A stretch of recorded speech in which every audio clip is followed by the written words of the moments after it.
Episode 53. புதிய கனவுகள், புதிய சவால்கள். மேகனாவுக்கும் அருணுக்கும் வாழ்க்கையின் புது பக்கங்கள் திறக்க தொடங்கியது. குழந்தையின் வரவு, வேலை பொறுப்புகள், குடும்ப உறவுகளில் ஏற்படும் மாற்றங்கள், இவை அனைத்தும் அவர்களை இன்னும் அதிகமாக இணைக்க செய்தன. ஒரு நாள் மாலை மேகனா அலுவலகத்தில் இருந்து வீடு திரும்பும் போது அருண் அவளுக்கு பிடித்த உணவுகளை தயாரித்து வைத்திருந்தான். நீ இன்றைக்கு மிக அதிக நேரம் வேலை பார்த்து விட்டாய், உன் ஆரோக்கியத்தையும் கவனிக்க வேண்டும் என்றான் கவலையுடன். மேகனா அவன் கண்களை பார்த்து, அருண், எனக்கு இது முக்கியம். நம்முடைய குழந்தை ஒரு பெண் என்ற செய்தி கிடைத்த பிறகு அவளுக்கு முன்மாதிரியாக இருக்க வேண்டும் என்ற எண்ணம் எனக்குள் இன்னும் அதிகமாகிவிட்டது என்றாள். அருண் சிரித்துவிட்டு, நம் குழந்தை நம்மை முன்னேற்றத்திற்கும் மகிழ்ச்சிக்கும் காரணமாக இருக்கிறாள். நீ எந்த முடிவு எடுத்தாலும் நான் உன்னுடன் இருக்கிறேன் என்றான் உறுதியுடன். அடுத்த சில வாரங்களில் மேகனாவுக்கு வேலைக்காக மும்பைக்கு ஒரு மாதத்திற்கு பயணிக்க வேண்டியிருந்தது. இந்த முடிவு அவர்களை இருவரையும் பெரும் குழப்பத்தில் உள்ளாக்கியது. அருண், நான் செல்ல வேண்டிய கட்டாயம் இருக்கிறது, ஆனால் குழந்தையை மறந்து நான் எப்படி போக முடியும் என்று மேகனா வருத்தத்துடன் கேட்டாள். அருண் அவளை நிதானமாக பார்த்து, இந்த ஒரு மாதம் நமக்கே ஒரு சவால், ஆனால் நீ விரும்பும் வாழ்க்கைக்கு அடிக்கல். குழந்தை பிறந்த பிறகு நீயாக இருப்பதற்கு இது போன்ற அனுபவங்கள் தேவை. நாம் தான் சந்தர்ப்பங்களை உருவாக்க வேண்டும் என்றான். மேகனாவின் கண்களில் மின்னலாய் நம்பிக்கை தோன்றியது. நீ சொல்வது உண்மை அருண். நம் குடும்பத்திற்காகவும் குழந்தைக்காகவும் என் கனவிற்காகவும் நான் செல்ல வேண்டும். மேகனா மும்பைக்கு சென்ற பிறகு அருணுக்கு தனிமையான நேரம் அதிகமாகியது. குழந்தையின் வரவை எதிர்பார்த்தவனாக ஒவ்வொரு நாளும் அவளது எதிர்காலத்திற்காக தயார் செய்ய ஆரம்பித்தான். வீட்டில் மேகனாவின் புகைப்படங்களை பார்த்து பேசும் பழக்கம் ஏற்பட்டுவிட்டது. ஒரு நாள் இரவு மேகனா அழைத்து, அருண், நான் இங்கே புதிய சந்தர்ப்பங்களை எதிர்கொள்கிறேன், ஆனால் உன்னை காணாமல் இருப்பது மிகவும் கடினமாக உள்ளது என்றாள். அருண் சிறிது சிரித்துவிட்டு, நாம் ஒருவருக்கொருவர் தொலைவில் இருந்தாலும் நம் இதயங்கள் இணைந்தே இருக்கும், நான் எப்போதும் உன்னுடன் இருக்கிறேன் என்றான். அந்த ஒரு மாத பயணத்தின் முடிவில் மேகனா திரும்பி வந்தபோது அருணின் கையில் ஒரு சிறிய பரிசு பெட்டி இருந்தது. இது உனக்காக என்றான். பெட்டியை திறந்தவுடன் உள்ளே ஒரு அழகான பட்டுப்புடவை, அதில் எழுத்துக்களில் நீ என் வாழ்க்கையின் ஒளி என்று பொறிக்கப்பட்டிருந்தது. மேகனா கண்களில் கண்ணீர் வலிய, அருண், நீ என் வாழ்க்கையின் எல்லாவற்றிற்கும் காரணம் என்றாள். அருண் இருவரும் ஒருவரை ஒருவர் கட்டிப்பிடிக்க வெளியில் நிலவு ஒளிர்ந்தது. வாழ்க்கையின் பயணம் இன்னும் தொடர்ந்து கொண்டே இருந்தது. தொடரும். எபிசோடு 54. காதலின் இன்னொரு பரிமாணம். மேகனா மும்பையில் இருந்து ஒரு மாத கால பயணத்தில் இருந்து திரும்பிய போது வீட்டின் அமைதி அவளுக்குள் ஒரு புதுமையான உணர்வை ஏற்படுத்தியது. அருண் கதவை திறந்து அவளை கண்டவுடன் மகிழ்ச்சியில் பரிதவித்தான். மேகனா, நீ இல்லாத இந்த ஒரு மாதம் எனக்கு ஒரு பாடம்.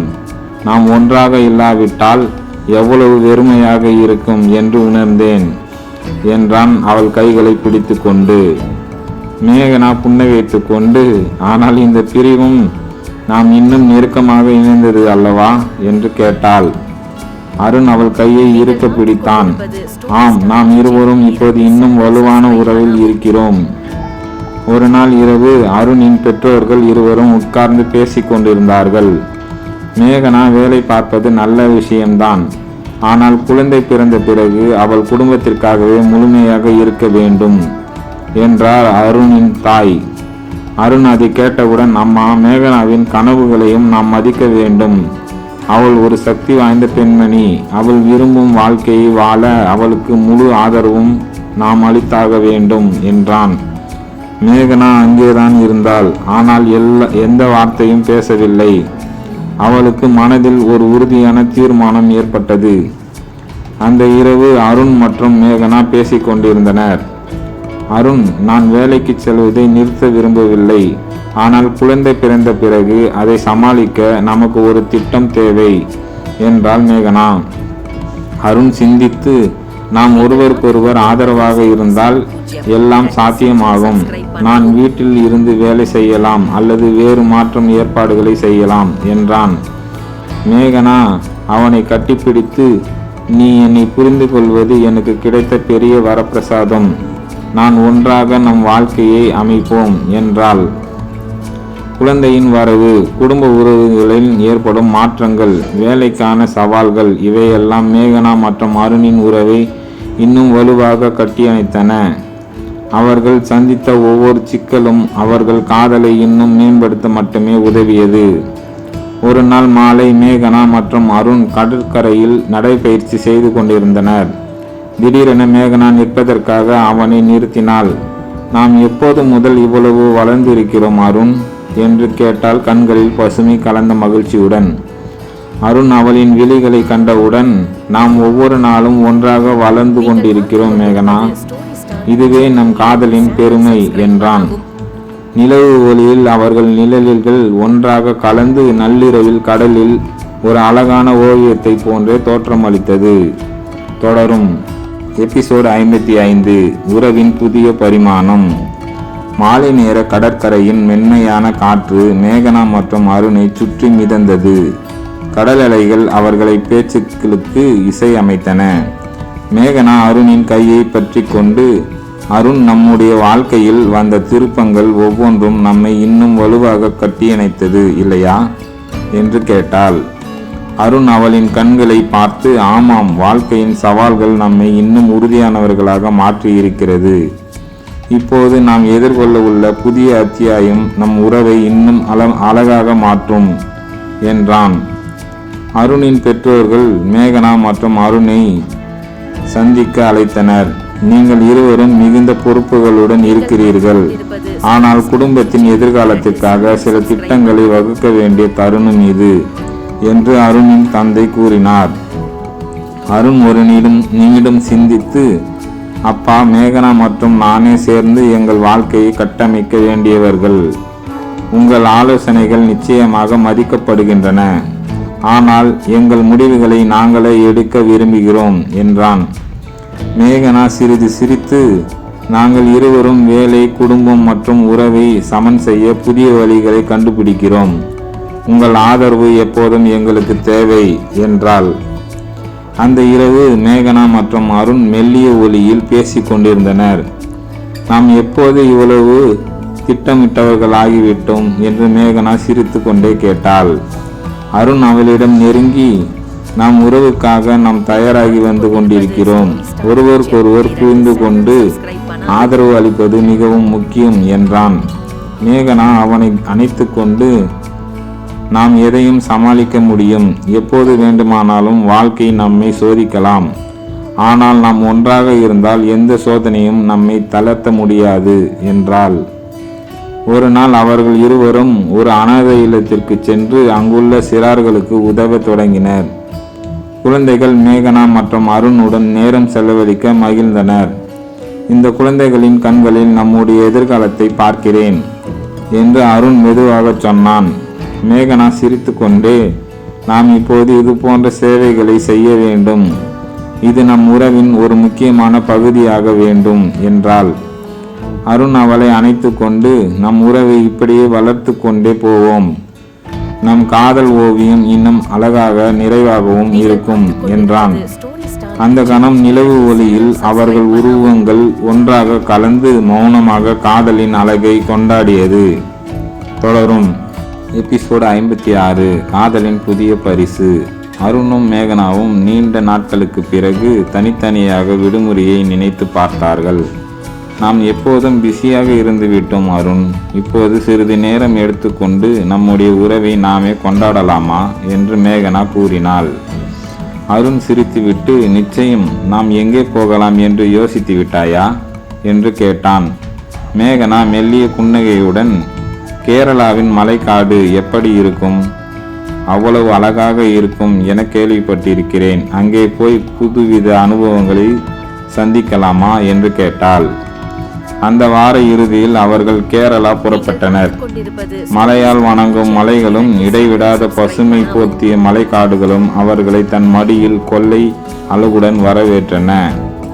அங்குள்ள சூழல் இவ்வளவு அமைதியாக இருக்கிறது, இந்த இடம் நம்முடைய உறவை மேலும் வலுப்படுத்தும் என்று அருண் சொன்னான். மேகனா அவனை கையை பற்றியபடியே, இதுவரை நாம் சந்தித்த சவால்களை விட இப்போது நாம் அனுபவிக்கும் அமைதியும் மகிழ்ச்சியும் அதிகம். காதல் மட்டும் இல்லை, நம்மை நாமே உணரத் தொடங்குகிறோம் என்றாள். அந்த இரவு அவர்கள் வசிக்கும் ரிசார்ட்டில் அவசர அலாரம் கேட்டது. அருகில் உள்ள ஒரு யுக்திகள் கைபேசியில் அவர்கள் புகைப்படம் இருந்தன. அவள் ஒரு பத்திரிகையாளர். இந்த காதல் ஜோடி மாடர்ன் உலகின் காதல் வடிவம் என்று எழுதி சமூக ஊடகங்களில் பதிவேற்றம் செய்துவிட்டாள். அதை பார்த்ததும் மேகனா அதிர்ச்சி அடைந்தாள். என்ன இது, எங்களுக்கு தனிப்பட்ட வாழ்க்கை இல்லையா என்றுதானே தோன்றியது என்று கோபமாக பேசினாள். அருண் அவளுக்கு சமாதானம் சொல்லி, நாம் இதை கண்டு கொள்ளாதே, ஆனால் நம்முடைய உறவை வெளியில் வைத்து பேச எல்லாம் தயாராக இருக்கிறோம். நம்முடைய உண்மையான காதல் யாராலும் கேள்விக்குரியதாக இருக்கக்கூடாது என்றான். அந்த நாள் மாலை அவர்கள் மலையில் நனைந்து கொண்டிருந்தார்கள். மேகனா தனது முடிவுகளை சுழற்றி தூக்கி, அருண், நம்முடைய உறவை எந்த சூழ்நிலையும் பிரிக்கக்கூடாது இல்லையா என்று கேட்டாள். அருண் அவளுக்கு அருகே சென்று, நிச்சயமாக, காதலின் சிறப்பு என்னவென்றால் அது எந்த சூழ்நிலையும் வலுவாக இருக்கும். நாம் எதை சிந்தித்தாலும் ஒன்றாகவே இருப்போம் என்றான். மலைத்துளிகள் அவர்களின் உறவை நினைத்து காதல் ஓவியத்தை மேலும் அழகாக்கியது. தொடரும். எபிசோடு 57. புதுமையான முடிவுகள். கேரளா பயணத்திலிருந்து திரும்பிய பிறகு மேகனா மற்றும் அருணின் வாழ்க்கையில் பல்வேறு மாற்றங்கள் நிகழத் தொடங்கின. அவர்கள் இருவரும் ஒருவருக்கொருவர் மிகுந்த பந்தத்தோடு வாழ்ந்தாலும் வெளியுலகத்தில் அவர்களை பற்றிய கதைகள் வேகமாக பரவின. ஒரு நாள் அருணின் அலுவலகத்துக்கு ஒரு அதிகாரப்பூர்வ கடிதம் வந்தது. நீங்கள் சமீபத்தில் செய்த சமூக ஊடக புகழ்பெற்ற செயல்கள் பற்றிய விளக்கம் கொடுக்க வேண்டும் என்று. அருண் அதை படித்தவுடன் குழப்பம் அடைந்தான். மேகனா, இந்த விஷயம் எதுவும் பெரிய பிரச்சனையாக மாறக்கூடாது, நாம் எதையும் தவறாக செய்யவில்லை என்றான். அந்த இரவு மேகனா அலுவலகத்தில் இருந்து வீடு திரும்பி கொண்டிருந்தாள். அவளுக்கு எதிராக சில செய்தித்தாள்களில் வம்பு செய்திகள் வந்திருந்தன. அருண், நம் வாழ்க்கையை யாரும் ஒரு வியாபாரமாக மாற்றிவிடக்கூடாது என்று கூறிக்கொண்டே அவள் தன் அறையில் தனியாக உட்கார்ந்திருந்தாள். அருண் அவளிடம் வந்து, நாம் யாருக்கும் விளக்கம் அளிக்க தேவையில்லை, நம் வாழ்க்கையை நாமே கட்டமைக்க வேண்டும், யாரும் நம்மை பாதிக்கப்படக்கூடாது என்றான். மேகனா சிறிது நேரம் யோசித்துவிட்டு, நான் இதற்கு முடிவை காண்போம், இந்த பரபரப்பை நாம் மாற்ற வேண்டும், நாம் எதையும் உண்மையாக நினைக்கிறோமோ அதை தான் செய்ய வேண்டும் என்றால் உறுதியுடன். சில நாட்களில் மேகனா மற்றும் அருண் செய்தி ஊடகங்களுக்காக ஒரு நேர்காணல் அளிக்க முடிவு செய்தனர். அவர்கள் நேரடியாக பத்திரிகையாளர்களுடன் பேசி, நாங்கள் பொதுமக்களாக இல்லாமல் எங்கள் சொந்த வாழ்க்கையை வாழ விரும்புகிறோம், எங்களது பயணம் எங்களுக்கு மட்டுமே பொருத்தமானது, எங்களது காதல் எந்த சர்ச்சையிலும் பாதிக்கப்பட முடியாது என்று கூறினர். அந்த நேர்காணலுக்கு பிறகு மீடியாக்களில் அவர்களுக்கு ஆதரவாகவும் எதிராகவும் விவாதங்கள் நடந்தன. ஆனால் அவர்கள் ஒன்றாக இருந்ததால் எந்த சூழ்நிலையிலும் தன்னம்பிக்கையோடு எதிர்கொண்டார்கள். ஒரு நாள் மாலை கடற்கரையில் நின்று மேகனா, அருண், நாம் எதிர்கொண்ட எல்லா பிரச்சனைகளும் நம்மை இன்னும் வலுவாக மாற்றிவிட்டன இல்லையா என்று கேட்டாள். அருண் அவளின் கைகளை பிடித்தபடியே, நிச்சயமாக, உண்மையான காதல் எந்த இடத்திலும் கலந்து விடாது, நாம் ஒன்றாக இருந்ததால் எல்லா தடைகளையும் மீறலாம் என்றான். மேகனா சிறிது சிரித்துவிட்டு, நாம் இப்படியே சென்று கொண்டிருக்க வேண்டும் அருண், நம் வாழ்க்கையில் என்ன நேர்ந்தாலும் நாம் இணைந்து இருப்போம் என்றாள் உறுதியாக. அந்த மாலை நிலை ஒளியில் அவர்கள் உறவின் பசுமையை உணர்ந்தார்கள். காதல் என்ற ஓவியம் மேலும் அழகாக வெளிப்பட்டது. தொடரும். இந்த கதை உங்களுக்கு பிடித்திருந்தால் சப்ஸ்கிரைப் பண்ணி எனக்கு ஆதரவு தெரிவிங்கள். லைக் பண்ணுங்க. உங்களுடைய கருத்து எனக்கு தேவைப்படுகிறது. அதனால் கமெண்டில் கூறவும்.